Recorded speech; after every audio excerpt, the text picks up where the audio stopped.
Assalamualaikum warahmatullahi wabarakatuh. Perkenalkan, nama saya Francesca Alia Putri dari kelas 10 TJKT Aksio. Di sini saya akan membahas mengenai jaringan komputer dan internet. Berikut adalah beberapa pembahasannya ya. Kita lanjut. Nah, jaringan komputer dan internet. Tentunya ini sudah sangat familiar dengan kata jaringan komputer dan internet di sekitar kita. Nah, jaringan komputer dan internet. Jaringan komputer ini adalah kumpulan perangkat yang terhubung untuk bertukar informasi dan sumber daya. Ini bisa berupa jaringan kecil di rumah seperti LAN, jaringan perusahaan WAN, atau jaringan yang lebih luas.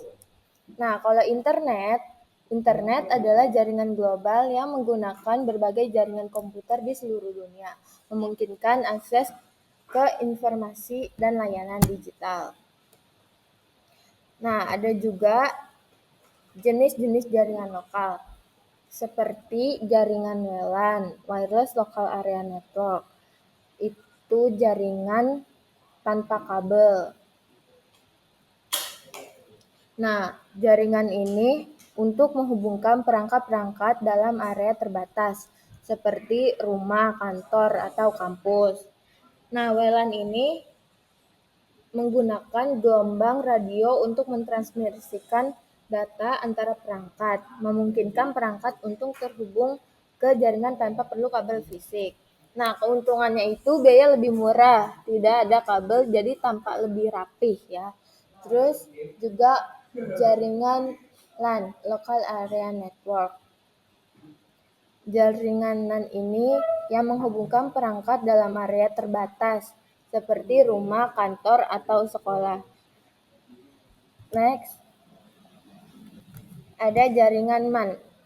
MAN ini atau Metropolitan Area Network adalah jaringan komputer yang mencakup area geografis lebih luas dari jaringan lokal. Nah, MAN ini memiliki cakupan area yang lebih luas dari LAN, tetapi lebih kecil dari jaringan area luas atau WAN. Jangkauannya biasa antara 10 sampai 50 km. Terus ada WAN juga, Wide Area Network. Ini adalah jenis jaringan komputer yang mencakup area geografis yang luas, bahkan bisa mencakup seluruh dunia. WAN bekerja dengan menggunakan berbagai teknologi transmisi data seperti kabel bawah laut, satelit, atau serat optik. Data yang dikirimkan melalui jaringan WAN akan melewati router dan perangkat jaringan lainnya untuk mencapai tujuan akhir. Next, ke konektivitas internet pada jaringan internet. Ada dua ya, jadi ada yang kabel dan nirkabel. Konektivitas internet pada jaringan berkabel memanfaatkan kabel untuk menghubungkan perangkat ke jaringan internet. Nah, seperti kabel telepon atau kabel TV ya. Nah, ini ada jenis-jenis kabelnya ya.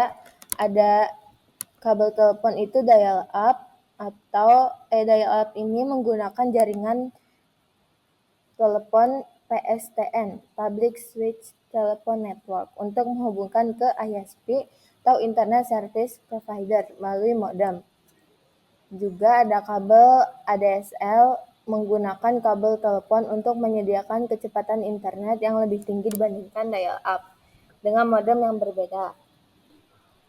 Next, ke konektivitas internet pada jaringan nirkabel. Nah, konektivitas pada jaringan nirkabel berarti kemampuan perangkat untuk terhubung ke internet tanpa menggunakan kabel. Contohnya seperti Wi-Fi, GPRS, dan akses satelit.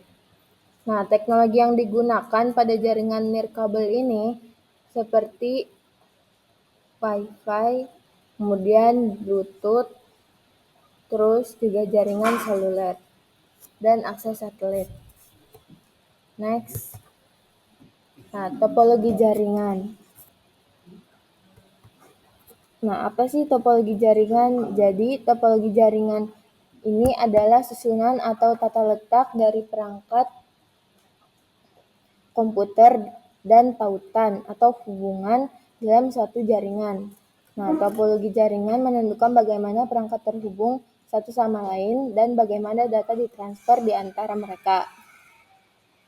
Nah, pemilihan topologi yang tepat sangat penting untuk memastikan efisiensi, kecepatan, dan mobilitas jaringan. Nah, topologi juga punya jenis-jenis ya. Ada 6 topologi jaringan. Nah, yang pertama tuh ada star topologi.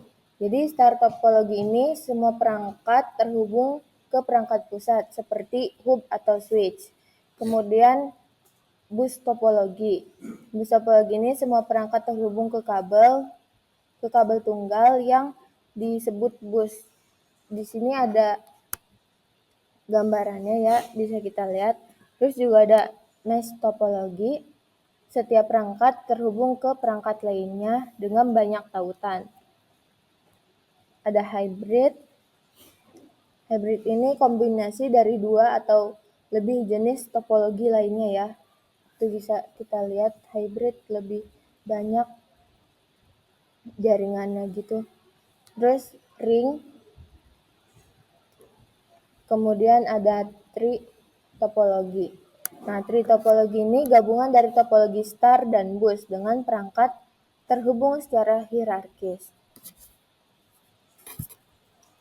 Next, komunikasi data dengan ponsel. Ada 2, perbedaan GSM dan CDMA, kemudian koneksi dengan kabel Wi-Fi Bluetooth. Perbedaan GSM dan CDMA. Nah, GSM atau Global System for Mobile Communication dan CDMA Code Diffusion Multi Access adalah 2 teknologi yang berbeda yang digunakan dalam komunikasi seluler. Nah, kalau GSM ini menggunakan kartu SIM, CDMA menggunakan pengenal unik yang disimpan di dalam perangkat telepon. Nah, alokasi salurannya itu GSM menggunakan metode Time Division Multi Access atau TDMA untuk mengalokasikan seluler di mana setiap perangkat diberikan slot waktu tertentu untuk mengirimkan data. Nah, kalau CDMA menggunakan metode Code Diffusion Multipath Access di mana setiap perangkat diberikan kode unik yang memungkinkan mereka mengirim data secara bersamaan. Nah, untuk jangkauan, GSM umumnya menawarkan jangkauan roaming internasional yang lebih luas dibandingkan CDMA. Next, koneksi dengan kabel. Nah, koneksi dengan kabel ini adalah koneksi yang menggunakan kabel fisik untuk mentransmisikan data. Nah, koneksi kabel ini tuh ada beberapa ya. Contohnya kabel Ethernet, kabel koaksial, kabel fiber optik, kemudian kabel twist pair, kabel data. Nah, itu koneksi, itu salah satu contoh koneksi dengan kabel. Terus juga ada koneksi dengan WiFi. Nah, koneksi dengan WiFi ini menggunakan WiFi berarti mengirim dan menerima data melalui jaringan WiFi menggunakan ponsel untuk terhubung dengan internet atau jaringan lokal dan bertukar data seperti pesan, file, atau browsing. Nah, contoh-contoh komunikasi dengan WiFi itu kayak browsing dan streaming, terus pesan instan, transfer file, game online gitu ya.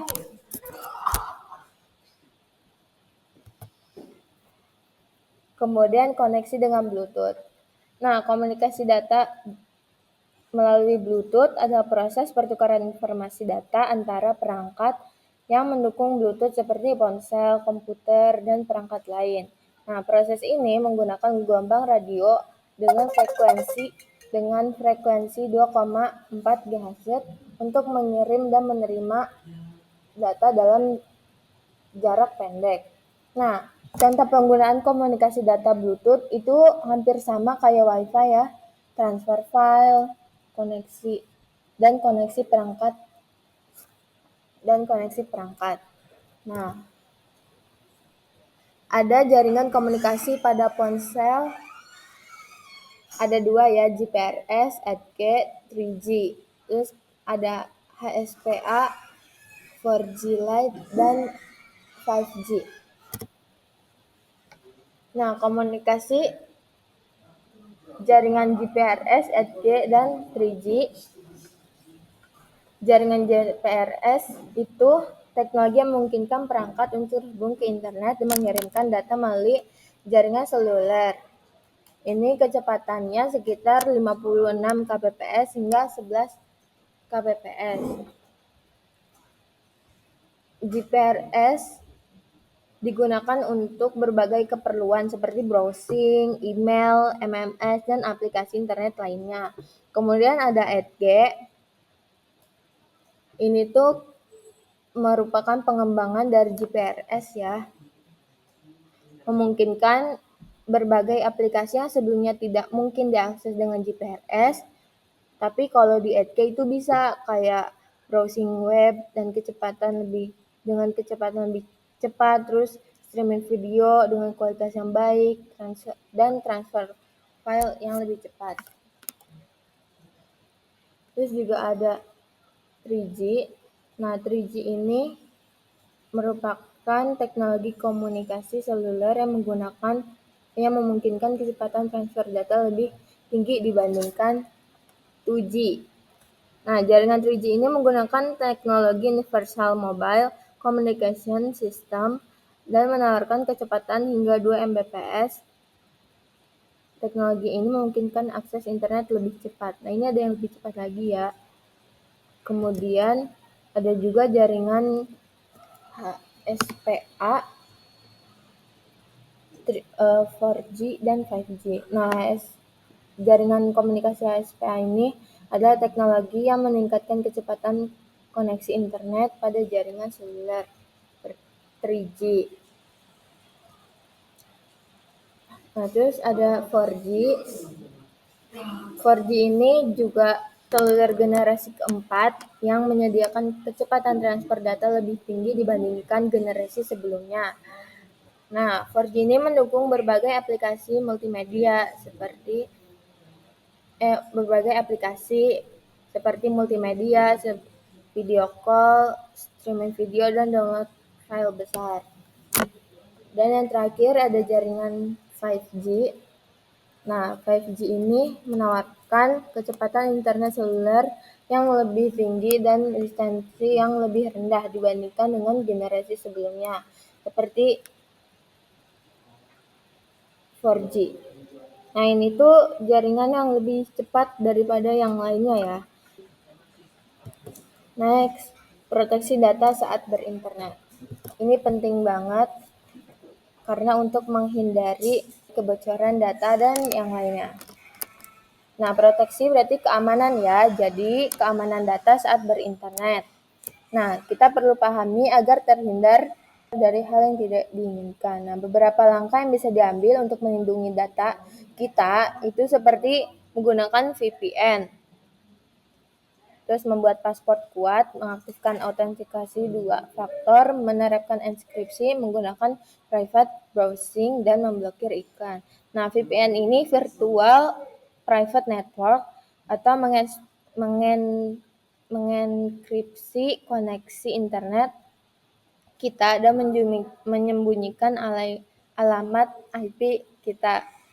Kemudian buat paspor yang kuat ini seperti kita buat paspor yang unik kayak misal ada tanda serunya, terus ada kutipnya, ada bintangnya gitu. Tapi yang mudah diingat juga biar kita nggak lupa. Menerapkan enkripsi itu mengubah data menjadi format yang tidak dapat dibaca oleh orang lain, sehingga melindungi data dari pencurian atau kebocoran. Sekian presentasi dari saya. Terima kasih atas perhatiannya. Wassalamualaikum warahmatullahi wabarakatuh.